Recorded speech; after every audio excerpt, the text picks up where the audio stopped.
Boa tarde, graça e paz. Como vocês estão? Tudo bom?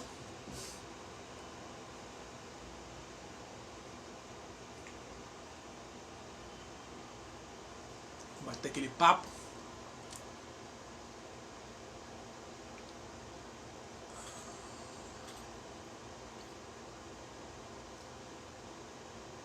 Deixa eu compartilhar aqui.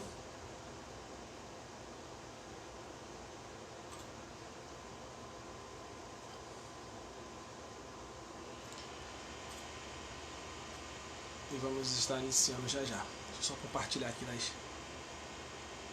minha rede, no meu Facebook pessoal e também na página da igreja.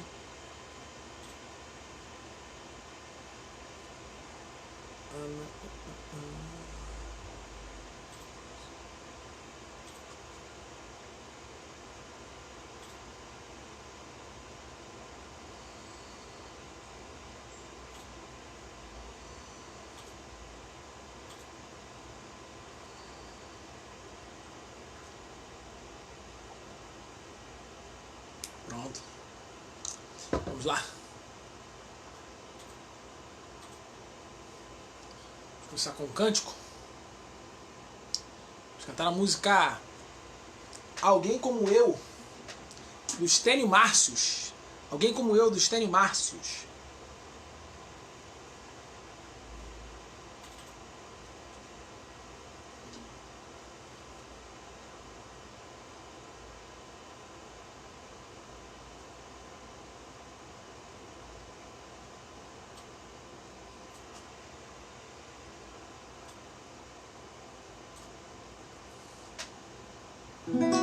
Entra, mestre, descansa um pouco. Estás cansado, estás sedento.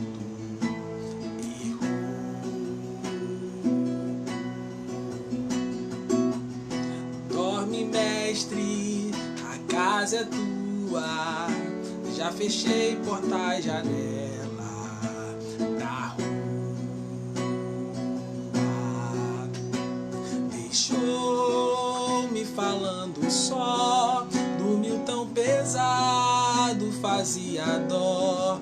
Como será, mestre, este sonho teu? Sonhas como o homem, sonhas como Deus, sonhas com a glória que tinhas com o Pai na luz, ou sonhas com a cruz.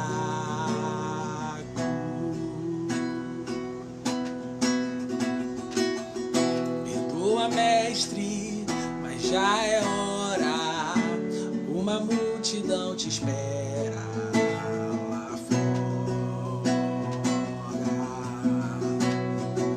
Estás decidido, não te detenho, vais curando até chegar ao leito. Partiu, fica a paz em mim, fica a sala com cheiro de jasmim. Vai verter a vida do corpo seu pra levar a culpa de alguém como eu, pra lavar o sujo do meu próprio eu, levar-me a Deus. Vai verter a vida do corpo seu pra levar a culpa de alguém como eu, pra lavar o sujo do meu próprio eu, levar-me a Deus. Amém. Stênio Márcios, alguém como eu. Vamos para a nossa leitura bíblica. João 3. João capítulo 3.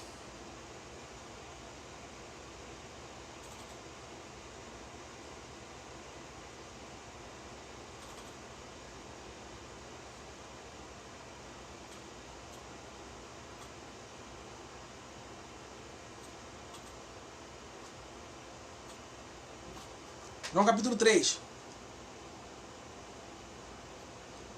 Diz assim a palavra de Deus: Havia entre os fariseus um homem chamado Nicodemos, um dos principais dos judeus. Este, de noite, foi ter com Jesus e lhe disse: Rabi, sabemos que és mestre vindo da parte de Deus, porque ninguém pode fazer estes sinais que tu fazes, se Deus não estiver com ele. A isto, verso 3, respondeu Jesus: em verdade te digo, que se alguém não nascer de novo, não pode ver o reino de Deus. Perguntou-lhe Nicodemos: como pode um homem nascer sendo velho? Pode porventura voltar ao ventre materno e nascer segunda vez? Respondeu Jesus, verso 5, em verdade te digo, quem não nascer da água e do Espírito não pode entrar no reino de Deus. O que é nascido da carne é carne, e o que é nascido do Espírito é Espírito. Não te admires, verso 7, de eu te dizer, importa-vos nascer de novo. O vento sopra onde quer, ouves a sua voz, mas não sabes de onde vem, nem para onde vai. Assim é todo o que é nascido do Espírito.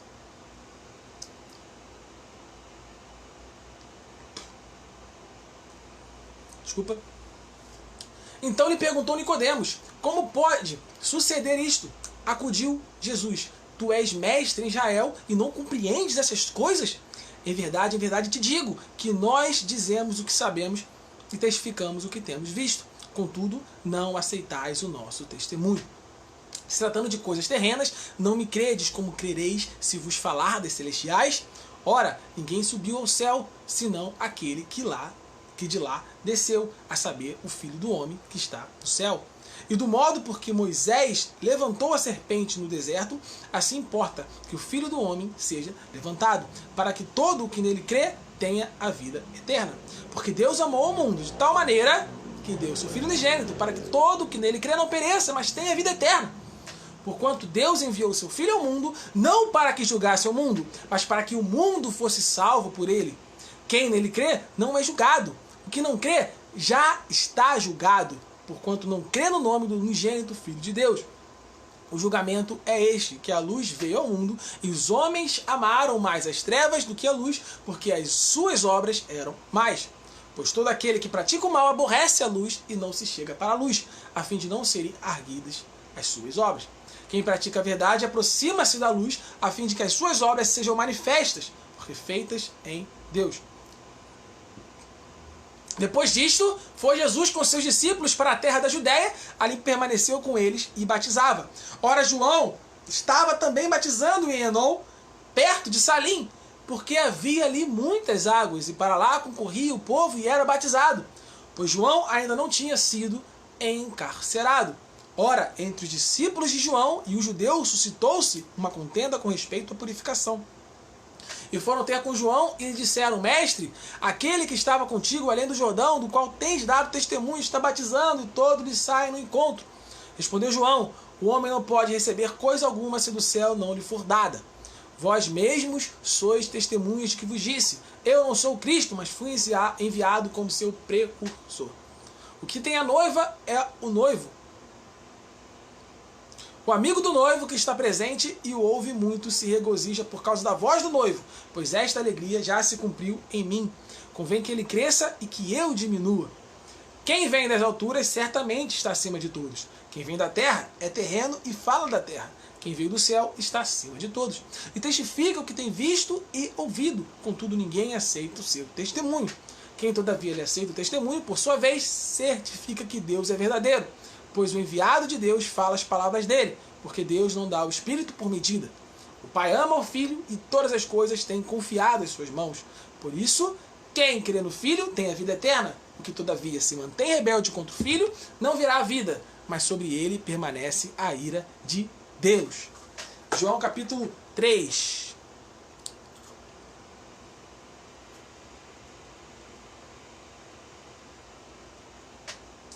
Vamos então para mais um cântico. Redenção do projeto Sola.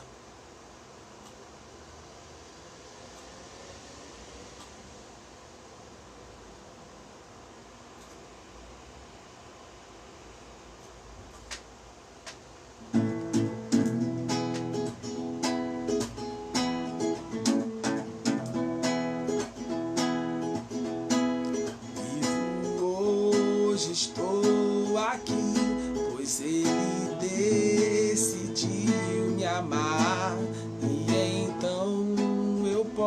posso livre andar. O seu sangue sobre mim me comprou, me restaurou, sem culpa então me tornou. O passado já não mais tem poder, pois novo sou. Nele vou viver, posso amar. Toda a morte e o sofrer não me assustarão jamais, pois foi Ele quem venceu em meu lugar.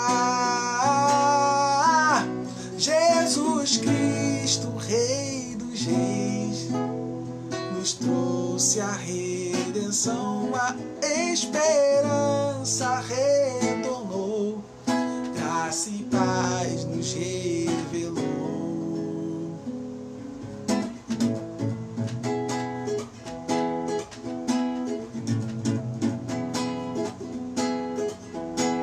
Vivo hoje, estou aqui, pois Ele decidiu me amar, e então eu posso livre andar. O seu sangue sobre mim me comprou, me restaurou, sem culpa então me tornou. O passado já não mais tem poder, pois novo sou. Nele vou viver, posso amar. Toda a morte e o sofrer não me assustarão jamais, pois foi Ele quem venceu em meu lugar.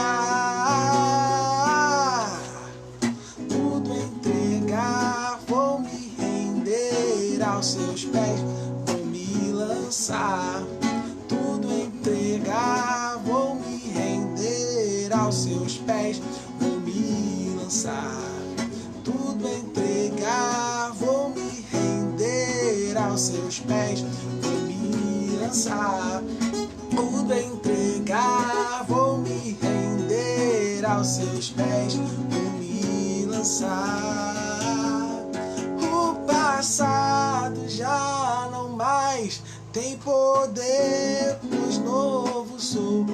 Nele vou viver, posso amar. Toda a morte e o sofrer não me assustarão jamais, pois foi Ele quem venceu em meu lugar. Jesus Cristo, Rei dos Reis, nos trouxe a redenção, a esperança retornou, graça e paz nos revelou.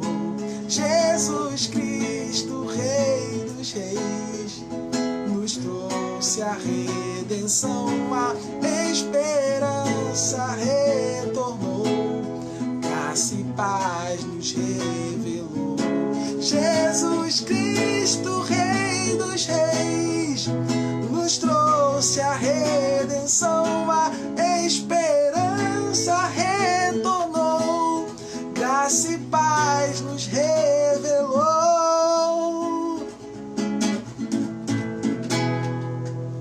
Amém. Redenção, Projeto Sola. Vamos para agora o nosso momento de novidades, notícias.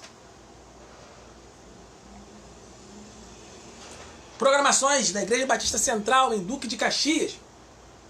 Terça-feira a gente teve a nossa live semanal, que comumente acontece na segunda. Essa vez foi terça, para se adaptar ao horário do nosso convidado, que foi Francisco Tourinho, autor do livro O Calvinismo Explicado. E a gente conversou exatamente sobre isso, sobre calvinismo. Na verdade, a gente começou aí Nosso debate indireto, eu estou fazendo alguns debates indiretos onde eu pego visões que são opostas dentro do cristianismo e trago aí para pessoas, né, que defendem aquela visão, explicarem, né, duas pessoas que defendem cada uma a sua visão, né, explicarem a sua visão, né, de forma da melhor forma possível, né, porque é uma pessoa que defende aquela visão que está explicando e são pessoas especialistas que eu estou trazendo, né, e assim você consegue analisar os dois lados aí e tomar a decisão que faz mais sentido à luz das escrituras sagradas. A gente acredita no livre exame, você mesmo vai poder, né, comparar essas visões com as escrituras sagradas e verificar qual é a visão correta, tá? Então a gente começou o calvinismo explicado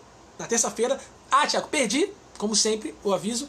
Temos o nosso canal do YouTube, Igreja Batista Central, em Duque de Caxias, e lá a gente tem disponibilizado todo o conteúdo que a gente tem produzido nessa quarentena, tá bom?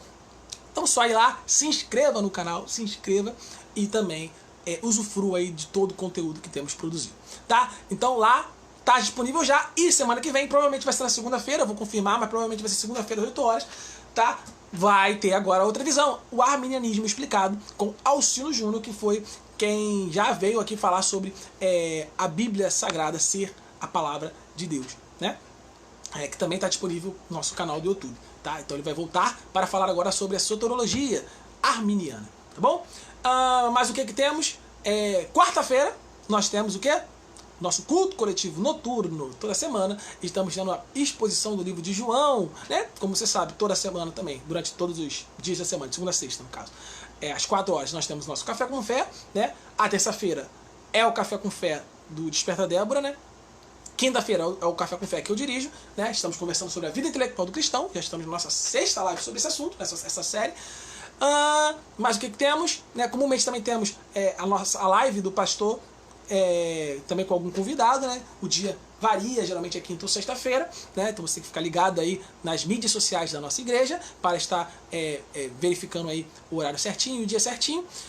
E tem também no domingo à noite, 7h30 da noite, temos o nosso culto coletivo noturno. Estamos trabalhando lá a exposição das parábolas de Jesus. Tá bom? Essas são as atividades da Igreja Batista Central. Nós também temos as nossas mídias sociais. Então você pode estar aí acessando, né, nosso Instagram, @IBC_Caxias. Vá lá, segue lá que a gente produz muito conteúdo lá também. Fazemos muitas lives lá também. Então fique atento no nosso Instagram. Temos a página do Facebook da Igreja, Igreja Batista Central de Caxias. Temos o perfil no Facebook da Igreja Batista Central em Caxias, e temos também o nosso canal do YouTube, como eu disse, Igreja Batista Central em Duque de Caxias. Então essas são as novidades da Igreja Batista Central e as nossas mídias sociais para você estar acessando. E vamos entrar em nosso momento de reflexão, nossa 6ª live sobre a vida intelectual do cristão.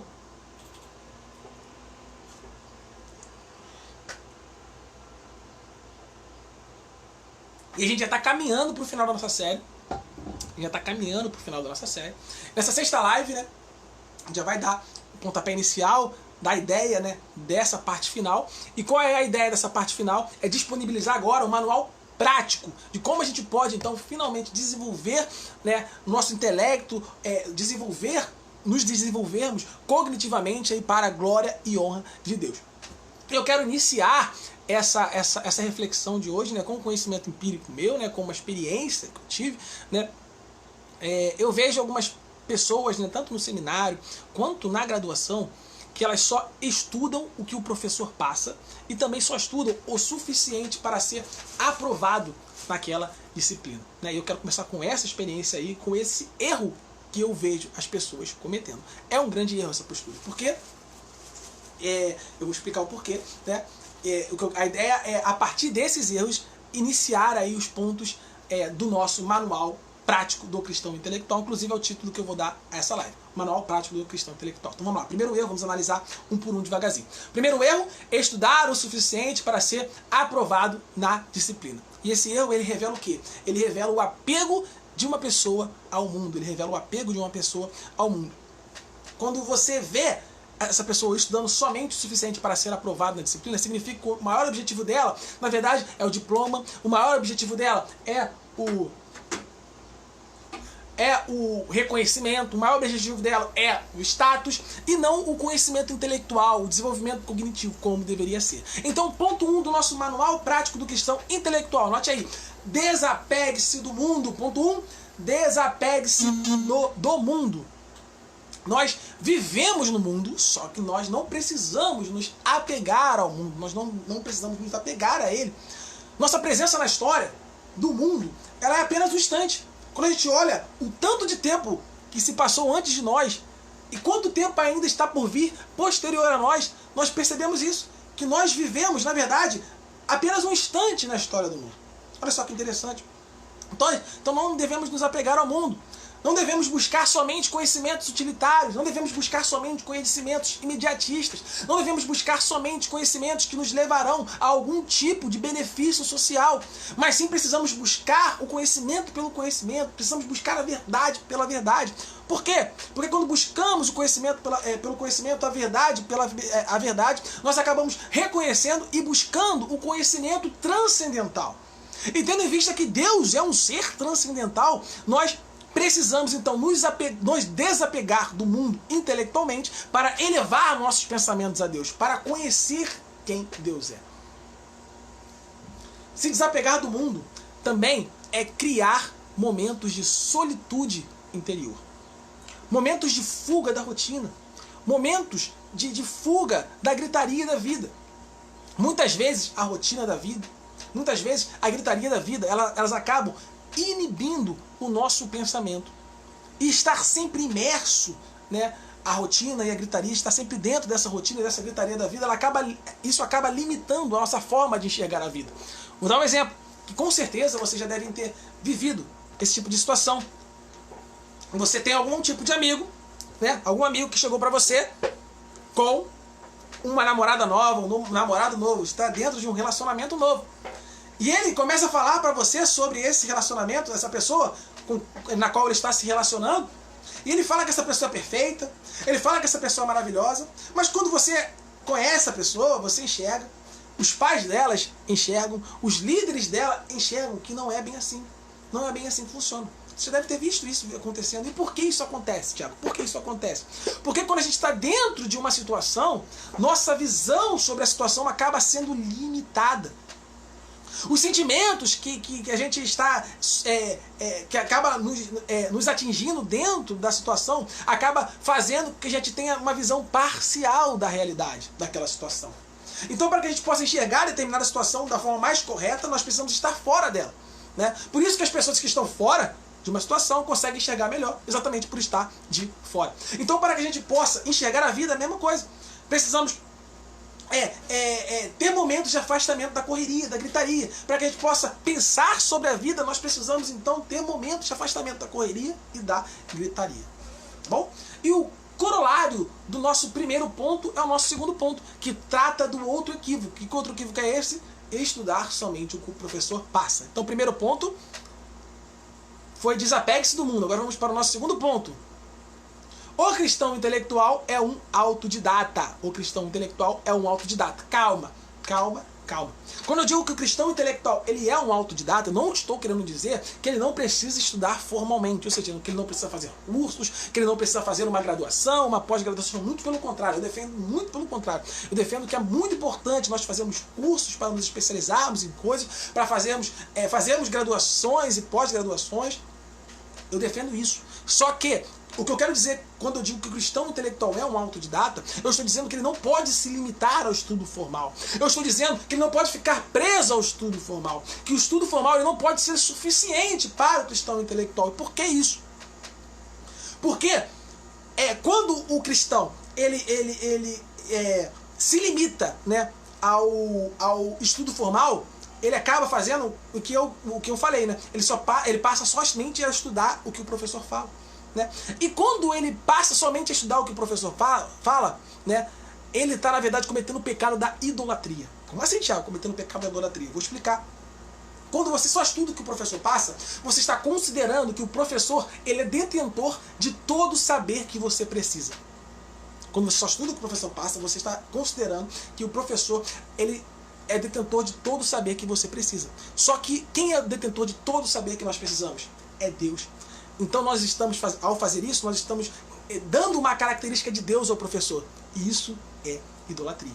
E a idolatria fica ainda mais evidente quando você vê que normalmente as mesmas pessoas que fazem isso são as pessoas que consomem os ensinamentos do professor sem qualquer crivo, que consomem os ensinamentos do professor sem qualquer questionamento.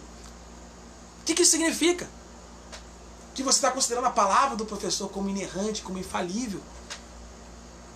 Só que qual palavra que é inerrante e infalível? A palavra de Deus. Mais uma vez, você está atribuindo uma característica de Deus ao professor. Isso que é idolatria. E esse tipo de postura, ele acaba te tornando uma pessoa que não pensa por si própria. A consequência disso é que você acaba sendo uma pessoa parcial, você acaba sendo uma pessoa enviesada. Você acaba só obtendo conhecimento enciclopédico. O que é isso, conhecimento enciclopédico? Você só acaba obtendo informações e você acaba não adquirindo conhecimento criativo. O que seria conhecimento criativo? Você acaba não conseguindo construir linhas de raciocínio por si mesmo. Então, os 2 pontos quais foram até agora? Primeiro ponto, desapegue-se do mundo. Segundo ponto, o cristão intelectual é um autodidata. Terceiro ponto, vamos para o nosso terceiro ponto. Só beber uma água. A intelectualidade é uma virtude e um prazer. A intelectualidade é uma virtude e um prazer. Assim como um atleta, ele precisa de dedicação, assim como um atleta precisa de disciplina, assim como um atleta precisa de uma rotina de treino para alcançar o alto nível, o intelecto funciona da mesma forma. Você não nasce um intelectual, você não nasce um intelectual.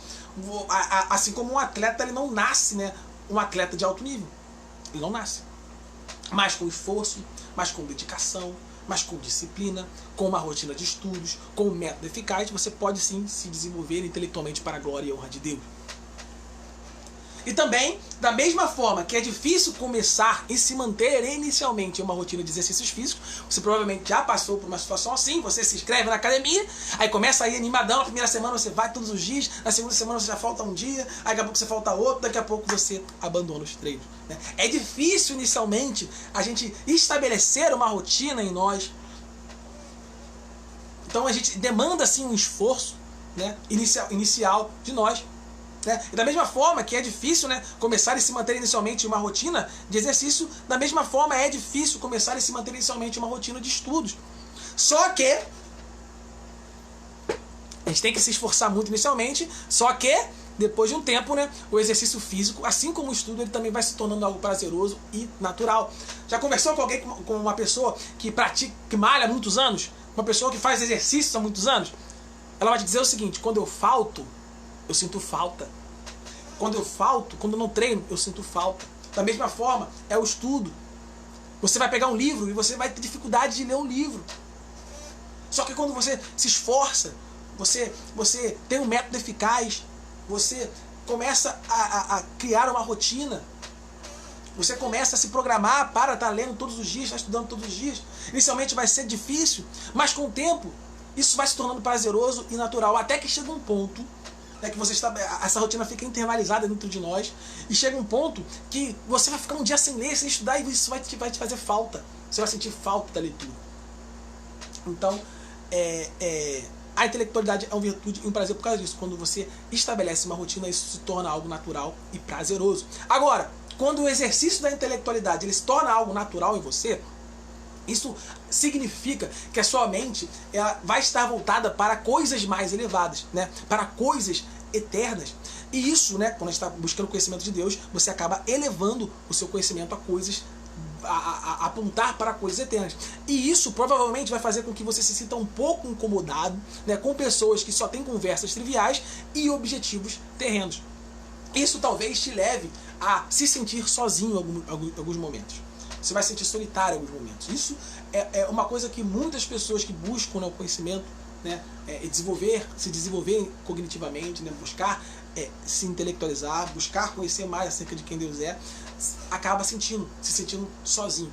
E para esses momentos, né, quando você se sentir assim, eu quero que você lembre de uma passagem que está em Romanos, capítulo 11, do verso 1 ao verso 4.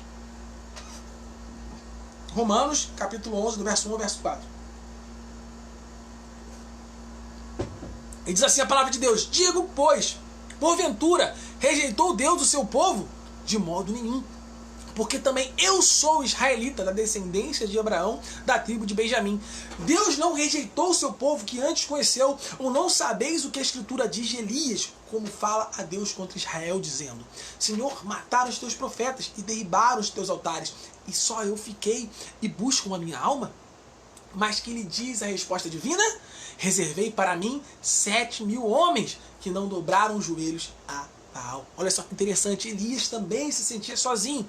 Só que Deus mostrou a ele que ele não estava sozinho, que isso era um equívoco da visão dele. Da mesma forma, nós também não estamos sozinhos. É um equívoco da nossa visão parcial das coisas, que está a visão parcial por estarmos inseridos no mundo.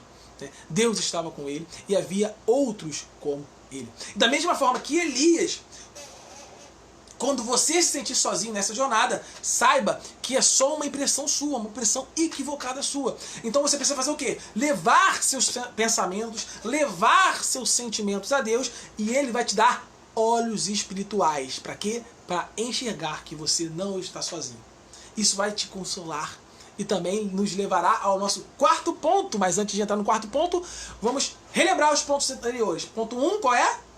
Desapegue-se do mundo. Ponto 2, o cristão intelectual é um autodidata. Ponto 3, a intelectualidade é uma virtude e um prazer. A gente vai trabalhar 5 pontos, tá? Estamos no quarto ponto. Quem quer crescer, anda com quem quer crescer. Quem quer crescer, anda com quem quer crescer. Há um dito popular muito famoso, que você com certeza conhece, que diz assim, ó: diga-me com quem andas e te direi quem és. Diga-me com quem andas e te direi quem és. E a Bíblia vai ter passagens que vai dizer praticamente a mesma coisa, vai dizer coisas muito parecidas. Por exemplo, Provérbios 13:20. Olha só o que diz Provérbios 13:20. Como é muito parecido. Ele diz assim, ó: aquele que anda com homens sábios será sábio, mas um companheiro de tolos será destruído. Olha só, vou ler de novo. Aquele que anda com homens sábios será sábio, mas um companheiro de tolos será destruído. Olha só que diz 1 Coríntios 15:33, vai dizer assim, ó: não se deixe enganar, as más companhias corrompem os bons costumes. As más companhias corrompem os bons costumes. Ou seja, para que a gente possa crescer, nós precisamos andar com pessoas que querem crescer também. Com quem você tem andado? Quem são seus amigos? Quem são as pessoas mais próximas de você? São pessoas que querem crescer também? Para que a gente possa crescer intelectualmente, precisamos andar com pessoas que têm o mesmo propósito, queiram crescer intelectualmente, queiram se desenvolver cognitivamente, queiram obter mais conhecimento acerca de quem Deus é. Se você se relacionar com pessoas que não têm o mesmo propósito de crescimento, essas pessoas vão limitar o seu potencial, vão minar o seu potencial. Andar com pessoas que não querem crescer intelectualmente vai minar o seu potencial intelectual. Se você andar com pessoas que não querem se desenvolver espiritualmente, isso vai minar o seu potencial espiritual. Com quem você tem andado? Ande com pessoas que querem crescer intelectualmente, querem conhecer mais de quem Deus é, querem crescer espiritualmente. Para que você possa crescer, precisa estar com gente que quer crescer também.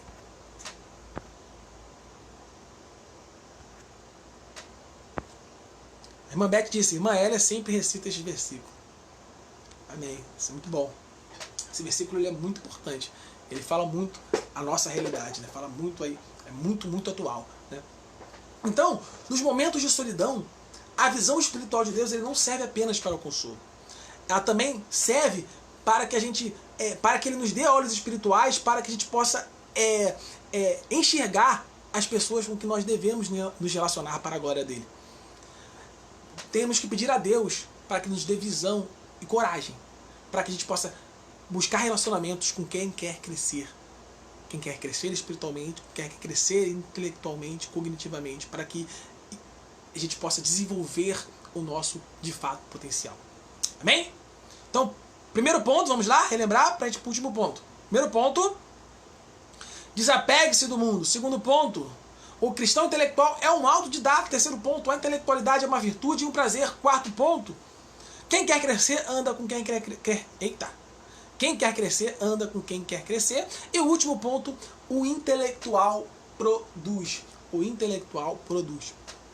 Uma das frustrações que você irá se deparar quando você começar a estudar sobre quem Deus é quando você começar a estudar sobre a vida, né, é com o conhecimento se esvaindo com o tempo, né, e não vindo à tona quando preciso.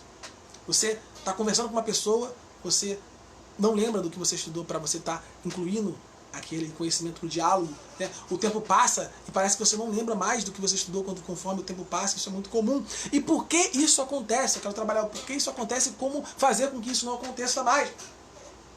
Porque a gente aprende a estudar pontualmente para uma situação específica. É isso que a gente aprende durante todos esses anos na escola, né? E por causa disso nós acabamos tendo dificuldade de relacionar esse conhecimento com a realidade e também de manter esse conhecimento em nossa mente. Pelo menos fazer ele vir à tona quando for preciso. Então, a gente vai trabalhar como reter esse conhecimento. Mas eu quero deixar claro que quando eu falo sobre reter o conhecimento, você pesquisar assim, na internet, como que eu posso reter o conhecimento? Você vai ver dicas de memorização. E eu não estou falando de reter o conhecimento no sentido só de memorização, meramente memorização. Não, eu estou falando de internalizar o conhecimento. Fazer com que o conhecimento ele se torne natural no seu discurso e também na sua visão de mundo. Então, para fechar esse ponto, eu quero te dar 4 dicas breves, né, sobre como você pode mudar esse panorama, como você pode aprender a reter conhecimento. Dessa forma, fazendo com que ele se torne natural no seu discurso e também na sua forma de enxergar a vida. Então, a primeira dica, tenha uma rotina de estudos. Uma vez um amigo meu, ele me ligou e perguntou o que eu estava fazendo. E eu disse que estava estudando. E ele me perguntou assim, mas está estudando para quê? E eu gosto muito desse exemplo, por quê? Porque ele mostra como que esse estudo pontual para uma situação específica, né, que costuma ser algum tipo de avaliação, ele está internalizado em nós. Pensa comigo, a gente sempre estuda assim, a gente estuda porque tem que fazer uma prova amanhã, então a gente estuda hoje para fazer uma prova amanhã. A gente estuda porque tem um concurso, a gente estuda para fazer uma prova para o concurso. O que você está ensinando para o teu cérebro quando você faz isso? Você está estudando, você está ensinando que você está estudando exatamente para resolver algumas questões, para responder a uma pergunta. Então, dificilmente o seu cérebro vai pegar aquelas informações e vai aplicar essas informações à vida. Ele vai pegar essas informações para que você possa resolver as questões. Você está programando o seu cérebro para estudar, para resolver algumas questões. Então, por isso, dificilmente ele vai aplicar esse conhecimento na vida. E também, você está programando o seu cérebro para estudar para aquela avaliação. Então, quando passa a avaliação, o que o cérebro faz? Ele descarta a informação, ele descarta o conhecimento. Por quê? Porque ele entende que essa informação já serviu ao seu propósito. Então, por isso que nós esquecemos o que a gente estuda conforme o tempo e temos dificuldade de aplicar ele, de internalizar aquele conhecimento, aplicar ele à vida, né? Então, a gente precisa fazer o quê? Estudar periodicamente, né? Independente se temos uma prova ou não, estudar, ter uma rotina de estudos para a vida, né? Porque assim você vai ensinar ao seu cérebro, né, que você não está estudando apenas para resolver questões, mas está estudando para enxergar a vida de uma forma diferente.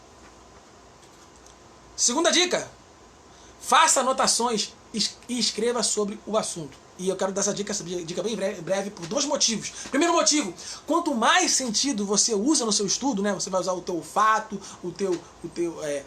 a tua visão, enfim. Quanto mais sentidos você usar no seu estudo, mais internalizado o conhecimento fica, né? E segundo, quando escrevemos, organizamos também as ideias. Então, quanto mais sentidos você usa, mais internalizado o conhecimento fica. Se você conseguir usar os 5 sentidos, né, você vai internalizar muito mais o conhecimento. E quando você escreve, também você organiza as ideias que você obteve ao estudar. Terceira dica, publique ou apresente seus textos a outras pessoas, ou grave vídeos sobre o assunto que você está estudando, ou converse sobre os assuntos que você está estudando, dê aulas, se possível, né, sobre o assunto que você está estudando, enfim, alguma coisa nesse sentido. Por quê? Porque quando você faz isso, além de você estar internalizando o conhecimento, por estar incluindo esse conhecimento no dia a dia, você também está refinando o seu conhecimento. Por quê? Porque as outras pessoas elas vão trazer à tona os furos da sua linha de raciocínio, te permitindo então aprimorar a sua visão. Tem uma frase que eu gosto muito, que quando eu ouvi, a pessoa atribuiu ela a Sócrates. Ela diz assim, as opiniões não são verdades, pois não resistem ao diálogo crítico. Olha só, as opiniões não são verdades, pois não resistem ao diálogo crítico. Então, quando você expõe as suas opiniões ao diálogo crítico, você acaba elevando essas opiniões de patamar. E quarta dica, relacione o que você está estudando com outros assuntos e com a vida. Em alguma live, se não me engano foi a 4ª live dessa série, mas tem lá no nosso canal, né, que o título é Paideia e Igreja. Paideia e Igreja. A gente viu que a vida ela não é departamentalizada, né, mas sim provavelmente todos os assuntos estão completamente interligados. Então, quando você estudar, você precisa tentar encontrar como o assunto que você está estudando se relaciona com os outros assuntos, tente encontrar como as coisas elas se relacionam. E também, provavelmente, todas as coisas ela tem alguma relação e implicação na vida, né? Algumas vezes mais palpáveis, outras vezes mais abstratas, mas provavelmente todas as coisas têm alguma relação, né? Então, quando você for estudar, tente encontrar também como esse conhecimento, como esse assunto que você está estudando, né, se aplica à vida, como esse assunto que você está estudando se relaciona com a vida. Dessa forma, você vai ligar seu conhecimento à sua cosmovisão e também vai aprender a pensar criativamente, né? Pensar por si mesmo, né? Construir as suas próprias linhas de raciocínio. Vamos resumir aí rapidamente o que a gente trabalhou hoje. 5 pontos do nosso manual prático do cristão intelectual. Primeiro ponto, desapegue-se do mundo. Segundo ponto, o cristão intelectual é uma autodidata. Terceiro ponto, a intelectualidade é uma virtude e um prazer. Quarto ponto, quem quer crescer, anda com quem quer crescer. E o último ponto, o intelectual produz. E dentro do último ponto a gente trabalhou 4 dicas. Tenha uma rotina de estudos, faça anotações, escreva sobre o assunto. Terceiro, publique ou apresente textos a outras pessoas, ou grave vídeos sobre o assunto, ou converse sobre o que você está estudando com outras pessoas, ou ensine o que você está estudando para outras pessoas. E a última dica, relacione o que você está estudando com outros assuntos e com a vida. Então fechamos aí a nossa 6ª live sobre a vida intelectual do cristão. Você que quer conhecer mais de quem Deus é, você quer obter mais conhecimento acerca de quem Deus é, você quer adorar a Deus com a sua inteligência, continue conosco nessa nossa jornada. Já estamos terminando, né? Ah, já perdi as outras lives? Vai no nosso canal, tá tudo disponível lá, tá bom? Vamos estar fazendo uma oração final para estar agradecendo a Deus por esse momento e também pedindo a Deus aí para estar no controle de nossas vidas, né? E o controle de toda a situação que estamos vivendo também. Tá bom? Então vamos lá, vamos orar. Oremos, Santo Deus Eterno Pai, graças te damos, Pai, pela oportunidade de estarmos aqui, Pai, juntos através dessa tecnologia, Pai, que foi dada a nós por graça sua, né? Adorando a Deus, adorando a seu santo nome, Pai, e queremos te agradecer pela oportunidade de termos a revelação especial das Escrituras em mãos, Pai, e o seu Espírito Santo iluminar as Escrituras para que a gente possa entender mais sobre quem Deus é, Pai, sobre quem você é, Pai. Ó, Pai, obrigado, somos gratos por isso, Pai, porque sabemos, Pai, que esse é o conhecimento, Pai, que realmente transforma, Pai, é o conhecimento, Pai, que realmente muda, Pai, é o conhecimento, Pai, que realmente tem valor, a verdadeira, Pai, a verdade absoluta, Pai. O conhecimento escriturístico, o conhecimento de quem Deus é, a verdade que é a palavra de Deus, inerrante, infalível, Pai. E nós queremos isso, Pai, queremos aprender como a gente pode se desenvolver intelectualmente para a sua glória e honra, Pai. Nós queremos, Pai, nos entregar de forma integral a Ti, Pai, entregar todo o nosso ser, Pai, inclusive o nosso intelecto, Pai. Ó, Pai, que a gente possa realmente, Pai, usar o nosso intelecto para a Sua glória e Sua honra e fazer com que, através do nosso intelecto, Pai, a gente influencie a cultura, influencie vida, transforme vida, leve a Sua palavra, Pai. Ó, Pai, que a gente possa realmente, Pai, servir a Ti integralmente, Pai. É essa a nossa ideia, Pai, esse é o nosso objetivo, Pai. Queremos, Pai, que o Senhor conduza a nossa vida, Pai. Queremos que o Senhor conduza, Pai, essa igreja, Pai. Queremos que o Senhor abençoe cada pessoa que está aqui conosco nessa live, Pai. Ó, Pai, obrigado, Pai, porque o Senhor nos permitiu, Pai. Se estamos vivos, se estamos de pé, porque o Senhor nos permitiu, Pai, nos acordar e nos deu a oportunidade, mais uma vez, viver e viver para a sua glória e honra, Pai. Ó, Pai, queremos te pedir também por essa situação que ainda estamos vivendo, Pai, já estamos em um longo período vivendo a situação, Pai, mas sabemos que o Senhor está no controle de todas as coisas. Te pedimos, Pai, que se for a sua vontade, Pai, o Senhor ilumine, Pai, os médicos, Pai, para que a gente possa logo ter essa cura, Pai, voltar aí o mais rápido possível, Pai, a nos ver presencialmente, para podermos nos abraçar, nos beijar, né, apertar as mãos, enfim, Pai, para que a gente possa voltar a ter o contato físico, Pai, porque sabemos, Pai, que nós somos seres relacionais, nos relacionamos, Pai, temos comunhão para a Sua glória e Sua honra, Pai. Queremos, Pai, nos reunir, Pai, como igreja, para louvar e bendizer o Seu santo nome, Pai, como sabemos que é a Sua vontade, Pai. E por isso te pedimos, Pai, solucione, Pai, essa situação que estamos vivendo, Pai. Também console o coração daqueles que perderam pessoas, Pai. Cure as pessoas que estão com essa doença, Pai. Proteja as pessoas que ainda não pegaram, Pai. Enfim, Pai, queremos colocar toda essa situação em Suas mãos, Pai. Sabemos que está em boas mãos, mãos, porque o Senhor é o Deus da verdade, o Senhor é o Deus que sabe todas as coisas, Pai, e o Senhor é o Deus que tem todo o controle, soberano em suas... tem todo o controle, é o Deus soberano, Pai. Ó Pai, queremos exaltar o seu santo nome, Pai, te glorificar, Pai. É isso que nós pedimos nessa tarde, já te agradecemos, Pai. Continue conosco no decorrer desse dia. Em nome de Jesus, amém e amém. Pessoal, muito obrigado pela presença. Continue ligado nas atividades da Igreja Batista Central e Duque de Caxias, que tem trabalhado duro para trazer palavra de vida, palavra de vitória, palavra abençoadoras de esperança para as suas vidas nesse momento de caos, de pandemia, tá bom? Fiquem ligados, continuem ligados na Igreja Batista Central e Duque de Caxias e até a próxima, pessoal. Tchau, tchau!